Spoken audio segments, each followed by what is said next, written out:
We have never seen Donald Trump more desperate than he is right now, and it is the reason for his latest frantic reaction to Republicans turning on him. This morning, Donald Trump is not only announcing emergency powers for himself, but threatening protesters in Minnesota, of course Jerome Powell, and Republicans in Congress right now. This is a frantic and free-falling Donald Trump who sees his political power tanking, and he is terrified. We are going to get into what Donald Trump announced this morning and the implications for the rest of his term, but before we do, if I could quickly ask you to leave a like on this video, and if you haven't already and you enjoy our channel, to hit that subscribe button because it goes a long way in supporting our work. Now, before we get into a screaming Trump this morning, who was melting down at reporters, at Jerome Powell, at the Supreme Court, at protesters in Minnesota, we have to start with one of the biggest reasons why, and it's Republicans turning on him, as Rachel Maddow broke down right here. Another federal court just blocked Trump from freezing billions of dollars for childcare and social services for kids, again, in Democratic-run states, as some kind of punishment against those states for electing Democrats, punishing them for that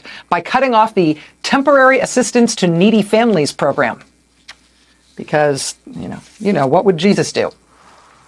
Trump was also just blocked from doing that by yet another federal court. It's almost like he is losing all the time and everywhere now. There may still be people in America who are shocked that Trump keeps breaking the law over and over again, blatantly and insistently. The courts no longer appear to be shocked by that. And the courts now are just telling him no, very bluntly, every single day and often multiple times a day. And it's not even just the courts. As I know you are aware, last week in one 48-hour stretch, we had a Senate vote for a war powers resolution to block Trump from any further military adventurism in Venezuela. 5 Republican senators crossed over to side with Democrats to pass that war powers resolution.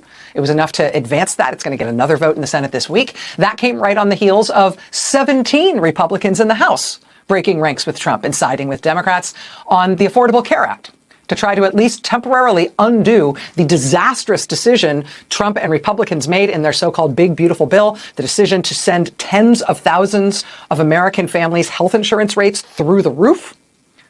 17 Republicans crossed over, defied Trump, and joined with Democrats to pass that healthcare matter in the House. Now it's going to come to the Senate. Trump is now whining about how he might have to veto it if and when it passes in the Senate as well, because he definitely wants to make sure that people's health insurance premiums double or triple in cost for nothing other than something that he personally did. He apparently wants that. I mean, what we've just seen in Congress is one of the worst rebukes Trump has had from congressional Republicans since he has been back in office this whole disastrous year. Republicans continue to outflank Donald Trump, and as his majority in the House of Representatives grows smaller, it will only be more public. These spats aren't just bad for Donald Trump because they're rebukes of him, but also they demonstrate to other Republicans collective action is a real thing, and you can stand up to Donald Trump, and you can drive him crazy in doing so. No wonder he was screaming at reporters this morning before he went on to melt down even further with a post he made and a declaration as well. Donald Trump is just desperate. Listen to him right here talking about Jerome Powell and crime. He's obviously losing his mind.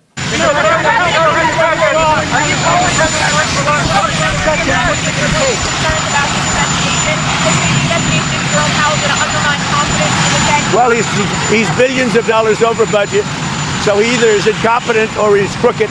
I don't know what he is, but he certainly doesn't do a very good job. Are you committed to mass deportations among all this bad PR that we've seen, and attacks that we've seen on ICE?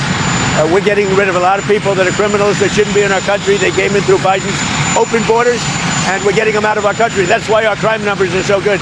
We have record low crime numbers. Donald Trump is desperate for a win right now. It's why he's attacking Jerome Powell. It's why he's pissed off at Pam Bondi, and it's why he's melting down. Now, Donald Trump kicking Jerome Powell out of the Fed building wouldn't be a political win. It would be devastating for our economy and cause more problems than it would solve. But Donald Trump isn't looking to solve any problems right now. He's trying to cement his power, which is why the pushback, the unexpected pushback kind of from Powell, is so upsetting to Donald Trump, and why he is now looking, it seems, for a new place to try to plant his flag and say that he's the God King and act as if he is completely unopposed by his party, which is not what's happening right now. And it's why we saw this post this morning and Donald Trump's emergency declaration. Trump wrote on Truth Social, "Do the people of Minnesota really want to live in a community in which there are thousands of already convicted murderers, drug dealers, and addicts, violent released and escaped prisoners, dangerous people from foreign mental institutions and insane asylums, and other deadly criminals too dangerous to even mention? All the patriots of ICE want to do is remove them from your neighborhood and send them back to prisons and mental institutions from where they came, most in foreign countries, who illegally entered the USA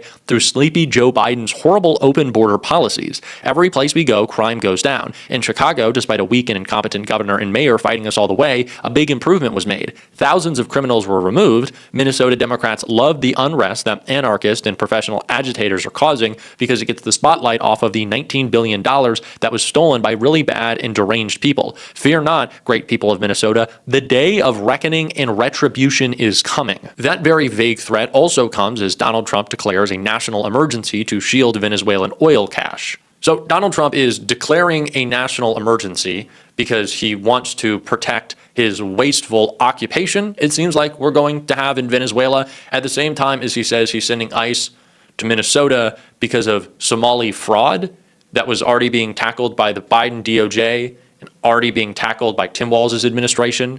First of all, that doesn't make any sense. I don't know why you would send untrained ICE agents to Minnesota. That doesn't really align. But what Donald Trump wants to do is just provoke fear and say that he is all-powerful, that he is unaccountable. It is why J.D. Vance said ICE has absolute immunity, that they can do whatever they want, because J.D. Vance and Donald Trump want some institution that believes that they can act independently of the law and only answers to Donald Trump. For the longest time, that was also Congress, mind you, letting Donald Trump do whatever he wanted, break as many laws, be completely unaccountable to our Constitution. But now you are seeing Republicans on everything that Donald Trump does starting to speak out. Tom Tillis and Susan Collins speaking out against Donald Trump, his attacks on Jerome Powell. Lisa Murkowski calling into question the non-investigation of ICE in Minneapolis. Rand Paul speaking out against Venezuela. Josh Hawley calling out Donald Trump's refusal to put together a real health care plan. I guess even though he voted against it, Donald Trump is being challenged on all of the most politically toxic parts of his administration, which is not the case and was not the case a year ago at this time. It is why he is just desperate for some group that won't just fall in line, but will do his bidding. It is why he's declaring emergencies. It's why he's freaking out and screaming at the press. It's why he wanted to go to war with Jerome Powell, because he desperately needs a scapegoat. He needs to say, look over there, that's the bad guy. He wants to connect all these ideas of fraud to Democrats and his political opponents, and at a time in which Donald Trump is causing prices to skyrocket, say that he is the one tackling the economic inefficiencies in our government. That it is Somali fraud, which is the reason that you can't afford a home, instead of BlackRock buying up millions of single-family homes to create forever renters in the United States. And by the way, one of the C-suite executives at BlackRock, the very financial institution that is causing rents to be jacked up for corporate greed, yet Donald Trump is considering one of those individuals to be the next Fed chair. The people who created this problem, Donald Trump wants to instill them further in our government. What happened to draining the swamp? It's not going to happen. So that is why Donald Trump is looking to connect fraud with ICE fighting back against economic issues. It doesn't make any sense, and neither does the idea. Again, I'm not a huge fan of every policy that Jerome Powell advocates for, but it's why Donald Trump wants to say, well, this is the man wholly responsible for the reason that prices are going up.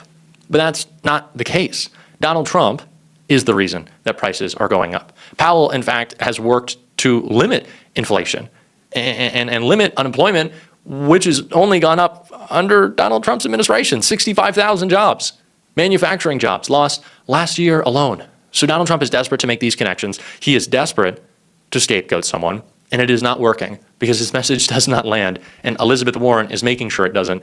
She did in this clip right here. Well, look, this is the deal right now. The White House is beginning finally to feel the heat. That American families are in worse financial shape than they were when Donald Trump was sworn in a year ago. I'll just pick one on this, Lawrence. Did you know that foreclosure rates, mortgage foreclosure rates, people losing their homes, it's up 21% since Donald Trump was sworn into office? The American people have been telling us for years, election after election, that they want somebody to get in there and start unrigging that system. This economy keeps working better and better and better if you start out as a millionaire, and even better if you start out as a billionaire. But it's not working for hardworking families. I don't always agree with James Carville, but he said just about a month or two ago, he said it was clear even to him that Democrats need to run on the most populist agenda since the Great Depression. And if we're really going to win this election in November 26, that's exactly what we've got to do. We've got to run on a populist agenda. We've got to show we've got the backbone to fight for the really tough ways to make changes in this system, even if those changes do not appeal to our billionaire donors and our CEO corporate friends. We got to be Democrats again. You know, the Democrats who delivered Social Security and Medicare, the Democrats who delivered minimum wage, the Democrats who delivered legal rights for unions, the Democrats who delivered health care coverage for everyone and home ownership opportunities for veterans and for first-time home buyers.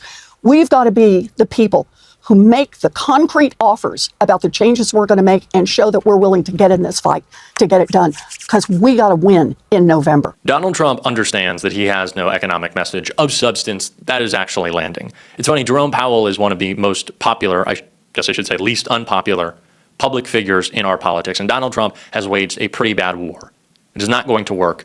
And it's not going to as long as we continue to talk about it, which is what we are going to do on this show. If you want to support that, as always, you can hit that subscribe button, leave a like on this video. If you stuck around to the end, drop a blue heart in the comments. Keep on fighting, y'all. Don't let them silence you. Until next time, I'll see you soon.